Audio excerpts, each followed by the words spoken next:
Esiet sveicināti no Stavangeras, no DNB arēnas, kur tūdaļ uz ledus dosies Latvijas un Francijas izlašu hokeisti.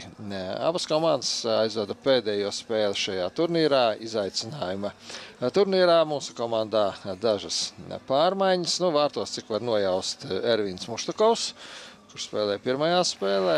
Tagad izvietojušies Francijas izlases hokeisti mūsu zonā. Puse no skaidriskā mazākuma laika izturēta. Metiens un precīzi spēlē Ervīns Muštakovs tverot ripu. Jā, Ardi pagaidām.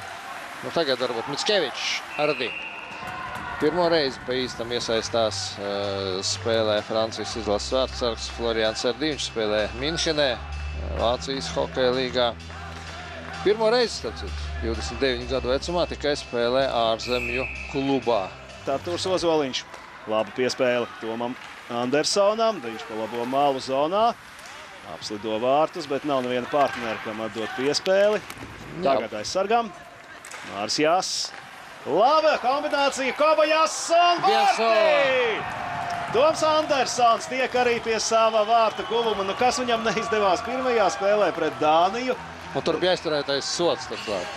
Būtībā tieši tajā brīdī, kad metienu izdarīja Toms Andersons, arī pārkāpa noteikumus. Tomam jāņem ripa. Pirmais gols izlases sastāvā. Vajadzētu, jā, kādam pateikt no partneriem šādu te faktu, lai paņēma ripu, bet iespējams arī pēc trešdaļas beigām tas tiks izdarīts. Redzam, jā. Lieliska Kobas Jāsa piespēle. Jā, Toms Andersons. Tur apmali, jā, vai arī šādi. Lieliska piespēle sanāca. Ozoliņš un neizdodas raidīt ripu starp aizsargiem Florianam Ardi, bet laba piespēle pa gaisu. Jānis Ozoliņš vienatnē izskrien pret vārtsargu. Šoreiz Francijas izlases vārtsargs šajā duelī izrādās stiprāks. Jā, centās tieši starp aizsargiem trāpīt Ozoliņš, Jānis Ozoliņš, un diemžēl neizdevās viņam to izdarīt. Vārtsargu maiņa jau paredzēta iepriekš, ieplānota iepriekš.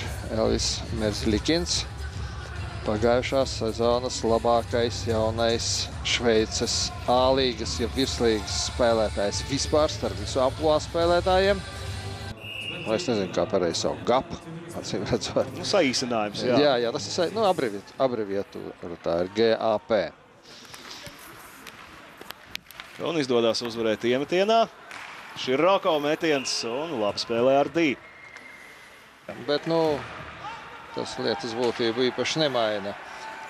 Tad tur trim komandām var būt pa nulēm. Un labi spēlē Elvis Merzlikins. Šeit mazliet jāpastum Manavjans prom. Manavjans ļoti agresīvi devās virsū vārtsargam. Un Arosamēna arī vēl mēģināja kaut ko slidot vārtu virzienā, tika pastumts malā. Nebūs nekāda sankcija, vismaz nevajadzētu būt. Manavjans iegāja zonā. Ripa īsti nebija vēl fiksēta. Ripa bija aiz Merzlikina. Uzsit pa aizsargiem. Jā, reku, tagad tikai Ripa zem vārtsarga. Tā kā cīnījās līdz galam. Manavjans kā cīnījās, tas ir cits jau. Varam doties uzbrukumā. Artūrs Ozoliņš. Var spēlēt. Nevieta pārkāpumā. Francūži, ļoti labi. Nedrīkst ļaut viņiem tik ilgi brīvi. Un te gan vienatnē izslido pret Merzlikinu. Jā, meistarīgi Derasiers. Tās puses tojā stūrī. Pašā augšējā stūrī ielika ripu Derasiers. Skatīsimies vēlreiz viduszonā. Mūsējie zaudēja ripu. Pēc tam kļūdījās aizsardzībā un ļoti labi visu izdarīja Francijas izlases spēlētājs ar 24. numuru. Un te viens atkal vārtu priekšā pie ripas tiek Lamperjē. Un labi spēlē Merzlikins. Daudz darba viņam. Jā, tur aizsargi arī šoreiz palīdzēja Lamperjērs arī no Ruānas kluba. Labākais Francijas līgas debitants, labākais jaunais spēlētājs jau 2011. gadā. ar Ekfeju. Spēcīgs metiens un kapitulē otro reizi Elvis Merzeļīgins. Nepaguva šoreiz noreaģēt uz Francijas izlases uzbrucēja Rīca metienu. Jā, 25. numurs Nikolā Rits jau minēja pirmā sezonu viņam ārzemēs. Un uzreiz Somijas augstākajā līgā. Nu, pagaidām viņš gan tur nav vēl nevienas vārtus guvis. Viņam 10 rezultatīvas piespēles, 10 spēlēs. Kas arī nav slikti, protams. Ļoti spēcīgs metiens. Režīmā spēles translācija. Un spēcīgs metiens Edijam Brahmanim, bet, kā mēs teiktu, vēderā vārtsargam. Jācenšas viltīgāk. Tiesībā visu arī redzēja. Vārtsargu nomaiņu pret 6. laukumu spēlētāju redzēsim gan, jo atcerēsimies vakardien arī pie rezultāta 1-4 nekautrējās mainīt arī vārtsargu pret 6. laukumu spēlētāju Aleksandrs Beļavskis, lai izmēģinātu šādu taktisko variantu, bet lūk 3-1 un ļoti neapmierināts Elvis Merzeļīgins. Viņš neko neredzēja, viņš bija nosekts. Bešs vārtu autors.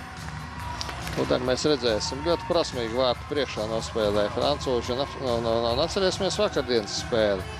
3 ripas, manuprāt, tika ieraidītas no zilās līnijas. Pilnīgi viens pats vārtu priekšā stāvēja, nosedzot vārtsargam skatu. Nu jāstam viņš prom. Lamberjē šķiet tas bija. Ozoliņš, laba piespēle, un kur ripa pie vārtsarga tomēr. Jā, ripa tomēr pie vārtsarga. Neizdevās izpildīt atkārtotu metienu. Dežūrēja jau tur Kobajas vārtu priekšā, bet viņam nebija lēms tikt pie ripas. Labi Jāņa Ozoliņa atspēle atpakaļ un patraucēja redzamību metienu brīdī arī Kobajas vārtsargam. Un šeit atkārtojumā epizode, kā vārtos ieslīda Deros Jērs. Iesaistās cīņā par ripu, bet neizdodas to pēc tam nogādāt Edijam Brahmanim. Tagad uzreiz ātri jāiemet. Nu jā, šeit kasīšanās jau sākās starp Niku Libsbergu un Francijas izlases uzbrucēju Brianu Hendersonu pretinieku zonā, un tas viss nonāk līdz kautiņam. Viņiem abiem spēle būs beigusies, es tam pieļauju. Nu, pilnīgi noteikti. Ja nebūs papildlaika. Man tādas sliktas aizdomas, ka nebūs. Uz ģērbtuvēm uzreiz abus divus kaušļus arī šķiet. Jā. Māča galvenais tiesnesis. Minūte 9, tas neko būtiski nemainīs šajā mačā. Tas nozīmē, ka lielais sots viņiem arī piespriests. Redzam, mazliet aiz kadra palika sākums šai epizodē, ja vēl pirms tam jau pagrūstījās viens un otrs spēlētājs, gan Libsbergs, gan Hendersons. Un te jau lieta nonāca līdz komandā labākais spēlētājs Lauris Bajeruns. Šajā mačā palika bez vārtu guvuma, bet toties saņēma labākā spēlētāja balvu.